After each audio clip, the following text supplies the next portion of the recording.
Rema hari ini, Yohanes 16 ayat 13a. Tetapi apabila Ia datang, yaitu Roh kebenaran, Ia akan memimpin kamu ke dalam seluruh kebenaran.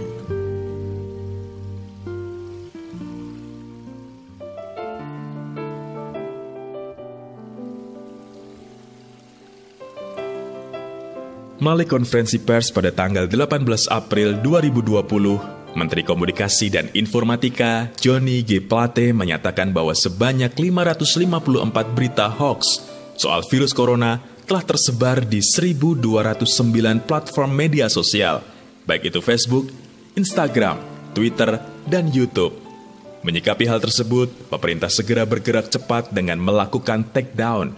Upaya penindakan hukum oleh aparat kepolisian pun telah dilaksanakan dengan menangkap 89 tersangka pelaku hoax.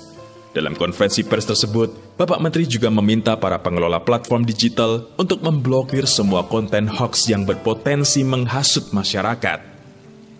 Kita patut bersyukur bahwa kita memiliki Roh Kudus. Ketika Roh Kudus memimpin hidup kita, Dia akan selalu menuntun kita ke dalam seluruh kebenaran. Pun demikian di saat-saat ini ketika bangsa-bangsa di seluruh dunia sedang berada dalam kegelapan. Meskipun kondisi di sekitar kita penuh dengan ketakutan, kekhawatiran, dan kecemasan, tetapi bersama Roh Kudus, kita akan mampu mengatasinya dengan kekuatan kebenaran iman. Situasi dan kondisi dunia sekarang ini memang sepertinya tidak memberikan sebuah kepastian yang positif. Ketakutan akibat pandemi COVID-19 telah menimbulkan bayang-bayang resesi ekonomi dan kekhawatiran munculnya gejolak sosial di masyarakat. Namun sungguh menakjubkan, justru dalam keadaan seperti sekarang ini, gereja kita malah mendapat rema Tuhan, kemuliaan Tuhan. Tahun ketika terang Tuhan turun melimpahi kita semua.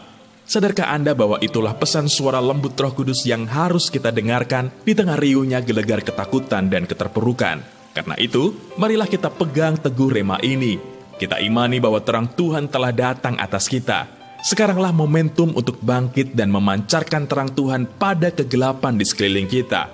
Inilah saatnya untuk bergerak mengikuti angin profetik Roh Kudus untuk mendemonstrasikan kuasa Allah.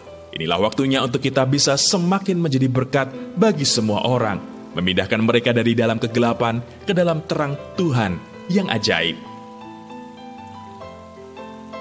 Angin profetik Roh Kudus apa yang Anda rasakan hari-hari ini? Mengapa Anda perlu belajar peka untuk mengenali hembusan angin profetik Roh Kudus? Bagaimana Anda bisa bergerak secara profetik mengikuti angin profetik Roh Kudus?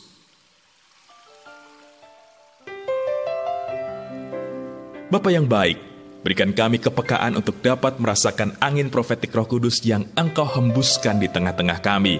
Kami mau bergerak secara profetik, mengikuti arahan dan instruksi-Mu, agar kami dapat memancarkan terang-Mu ke dalam kegelapan di sekeliling kami, dan membawa kemuliaan bagi nama-Mu. Di dalam nama Tuhan Yesus, kami berdoa. Amin. Kita harus belajar peka dengan hembusan angin profetik Roh Kudus, dan bergerak secara profetik, mengikuti pergerakan angin ilahi tersebut.